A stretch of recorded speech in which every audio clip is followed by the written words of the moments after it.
speech, let me tell you all a story. I had a friend once. He had everything he could ask for. Baray tubutok, kwartahan, private school. Guwapo ba dyan?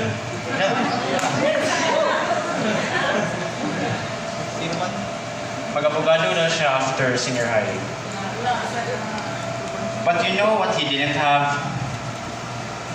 Support. Nobody supported him at all. Not his parents, not his peers. You know, asa na siya karon? Wala ka man nag-senior high. Sige na lang tagay. Sayang kayo. But look around us. We did it right. We might not be as privileged as he was, but we still managed. But did we do this alone?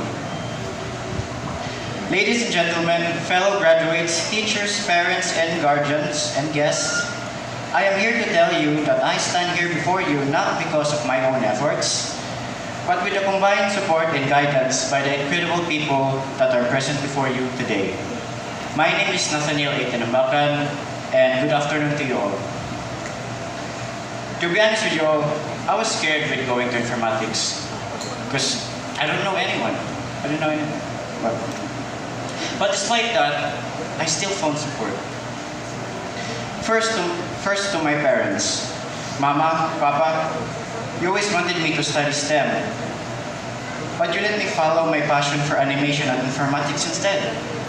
Because you care about my happiness. Papa once said, dili mag-matter kung dagan or walay kwarta, basta malipayot ta. Thank you for keeping me alive, well-fed, always supportive, and I literally wouldn't be here without you guys. To my amazing classmates, we wouldn't be graduating without each other. Whether it was contributing to group projects or having someone to talk to, your support has been invaluable. Without you guys, I wouldn't be here. And another thank you sa katong mga group members na gatabang sa mga projects, you know, here.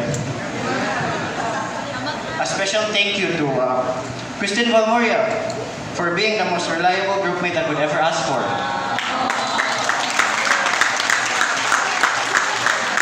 From helping me choreograph the theater play to helping me plan our entrepreneurship. I wish we could be paired in the same groups more. Thank you for always having my back.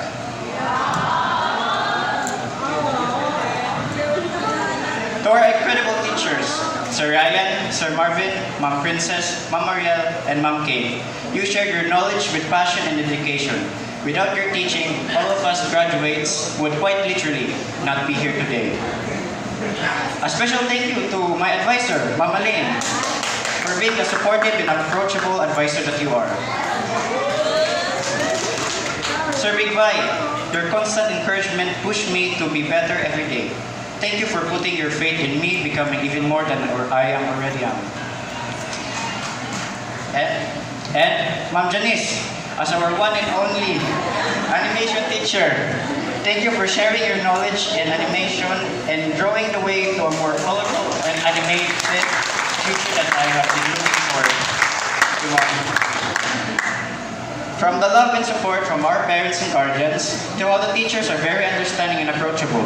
Always musugot sa pa-extend sa deadline. And to the classmates that are friendly and welcoming, I want to thank Ma'am Josere Enaya Velez, our campus director, and Sir Ryan Joseph W., our SHS principal, for leading the people that made informatics what it is today. Thank you, Ma'am, Sir.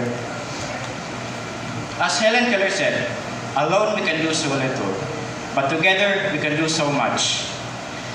So, fellow graduates, I congratulate you for your achievement. But while you cherish the success that you've achieved, do remember, we only could do this because of the people around us. So as we all